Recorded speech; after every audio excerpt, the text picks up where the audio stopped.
Welcome to the 2024 Suzuki Swift 4th generation, and you may be wondering why this video is in a different format. Well, that's because I had a bit of sound issues, but nonetheless we are going to keep the show running.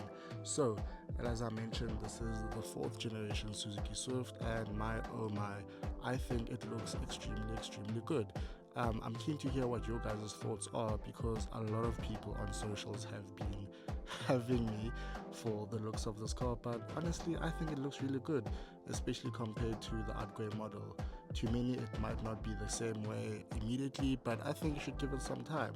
So first things first, you can obviously tell that the front has been redesigned. You get some new LED daytime running lights with LED technology for the headlights as well, and you also get LED technology for the fog lamps. The overall front end looks a bit rounded in my opinion, but that's not a bad thing if you ask me. Moving over to the back, you do have darkened tail lamps that also get LED technology.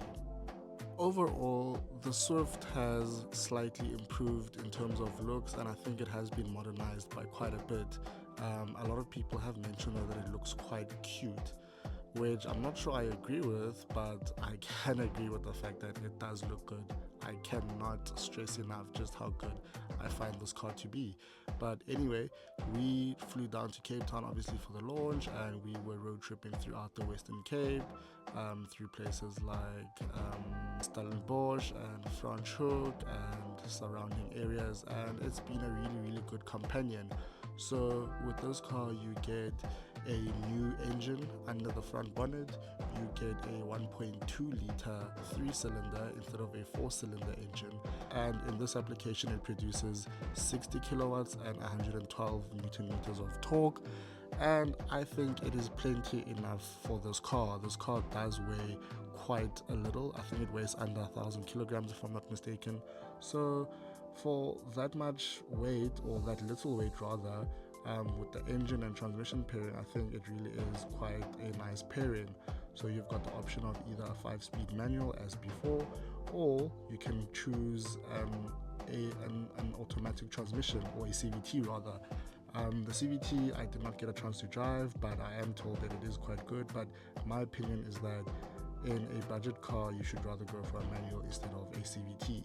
But the manual does drive pretty well, and the acceleration is quite good as well, even on steep hills. Moving over inside, you get a revised interior as always. You get a new infotainment screen, a new steering wheel, and you also get new dials.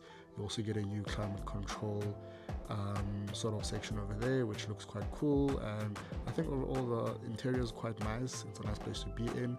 You get wireless Apple CarPlay and Android Auto, and it's quite easy to hook up to the system. It's really quite nice in the inside of the Swift. Really quite some nice improvements over the outgoing model. So the new Swift lineup starts from 220,000 Rand, and it goes up all the way to 285,000 Rand.